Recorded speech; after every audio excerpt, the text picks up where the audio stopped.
everyone! So ngayon for the first time, makikita ninyo kung ano ba talaga yung itsura ng aking bagong clinic. And incidentally, kahapon, nag-deliver na ng 5 bagong high-tech na mga aesthetic machines ko. So ipapakita ko ngayon sa inyo kung ano-ano ba ang mga updated natin and latest in technology ng ating pagpapaganda sa mukha at ipapaliwanag ko rin sa inyo kung para saan yon. O ano, halika na! Pasok na tayo! Ayan, so ito yung aking bagong clinic ngayon. Yan, nag-iba na yung aming color. So meron na siyang fuchsia pink, dati kasi kulay blue. Ayan, so naglagay ako ng mga ilaw-ilaw dyan. Ayan, so kapag nagki-clinic na ako talaga, especially pag nagpi-facial, pinapatay ko yung ilaw. Parang ganito yung itsura niya. Yan, di ba? Kasi pag namatay yung ilaw, nakakapagpahinga ka talaga. And then, ang nakasindi lang, eto. Ayan. Ang aking magnifying lamp para dim ang kanyang itsura, makakapagpahinga ka. Sige, buksan natin ulit yung ilaw. Ayan, maliwanag na siya ulit. So ano ba yung mga binili kong machines para sa pagpapaganda? Unahin natin yung pagpapapayat. So, eto na siya.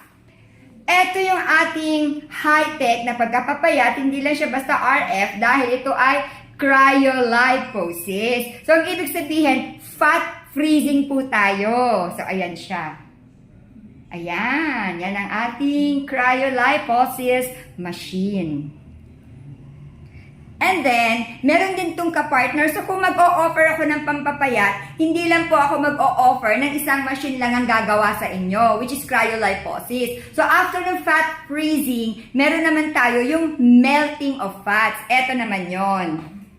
Ayan. So, ito ang tinatawag nating Exilis machine. And mind you, hindi lang ginagamit ang dalawang ito sa katawan. Especially itong Exilis. Kasi ito naman yung, bukod sa mini-melt niya yung fats, siya ay nagta-tighten. So, hindi lang siya sa tiyan or dito sa arms ginagamit. Maganda rin siya sa mukha. Kasi nakakapagpa-tighten siya, nakakapagpa-lift din siya ng mukha. Ayan. So, dito ngayon, mahihiga.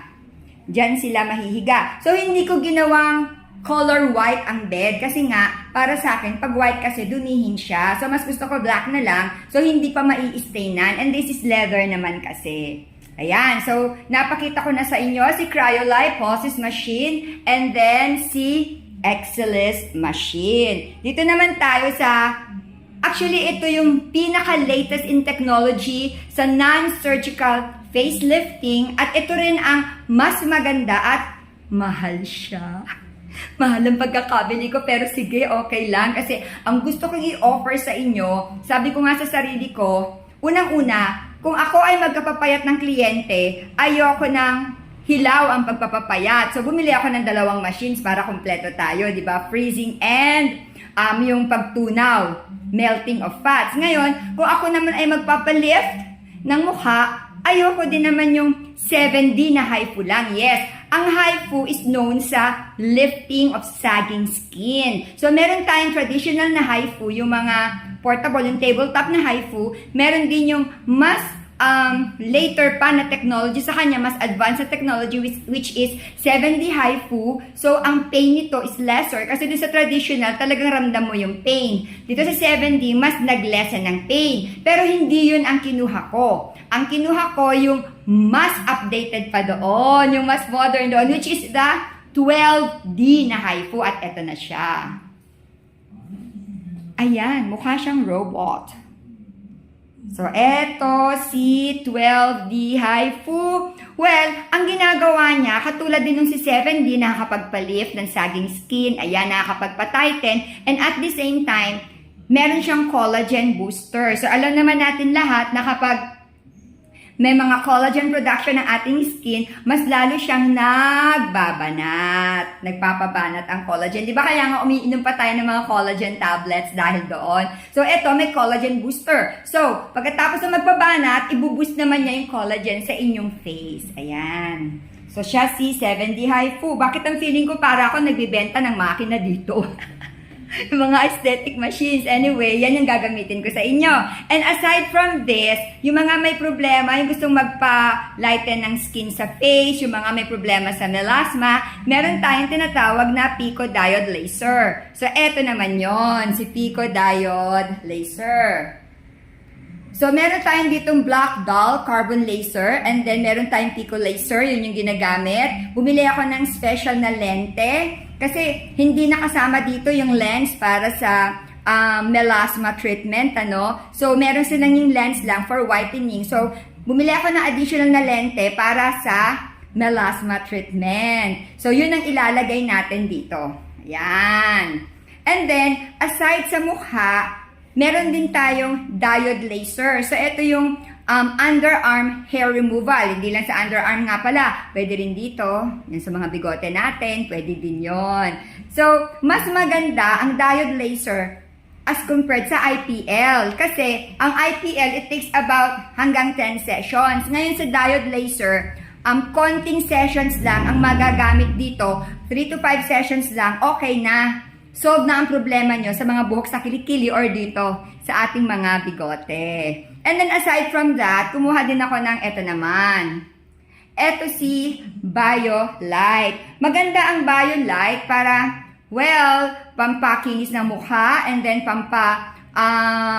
tuyo ng mga pimples and acne. And then, dun sa mga medyo namumula-mula ang mukha para maalisin yung pumumula ng inyong mukha. So, sobrang ganda ni BioLite. So, ang plano ko, sa bawat facial na gagawin ko, i-add ko si BioLite. Kung mag-add man ako ng kung mag-charge man ako ng konti doon sa aking microdermabrasion facial, konti lamang. Alam niyo naman ako magpresyo dito, mas mura akong magpresyo as compared sa mga ibang skin clinics. Kaya nga ba't laging marami nagpapabooking sa atin? Kasi nga daw, very affordable. Ang isa sa mga kliyente ko, nung nagpunta siya sa isang mall, sikat na mall, dito rin sa Novaliches, nagpa-diamond siya. Ang ibinayaran niya is 2,000, kaya nagulat siya. Kasi nung nagpunta siya sa akin, yung 24 karat gold, so mas maganda yon kasi 8 procedures lahat ang ginagawa, 1,200 lang ang sinigil ko sa kanya. At meron pa siyang bleaching. Doon sa isang skin clinic na pinuntahan niya, yung 2,000 na binayad niya is only for diamond peel treatment at meron lang cloth mask na inilagay sa kanya. So, ayan. So, eto na yung ating mga latest in technology na aesthetic machines. Ayan, hindi ko masabing facial machines kasi hindi lang naman sa face ginagamit kahit sa katawan. So, ayan, yan. Yan. So, diyan mahihiga ang ating kliyente at yun nga, meron tayong mga nakakaantok na ilaw. And yes, it is also fully air-conditioned. Bago din yan kasi nga kalilipat lang namin dito sa clinic dahil nirenovate kami for almost 2 months. Ayan. So, ito naman yung regular. Yung aking diamond peel machine and then the laser for the pimples and acne, pati yung ginagamit ko din for cautery procedure, yung cautery machine, nasa labas. Hindi na kasi sila kakasya dito. So, ang lahat lang na nandito, itong mga bago.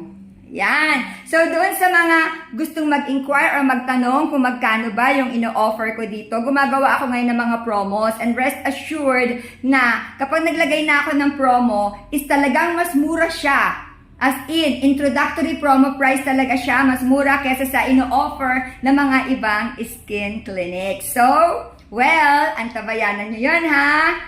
Alam niyo naman, gustong-gusto kong magpaganda sa inyo. At yes, walang malayong lugar sa taong gustong gumanda.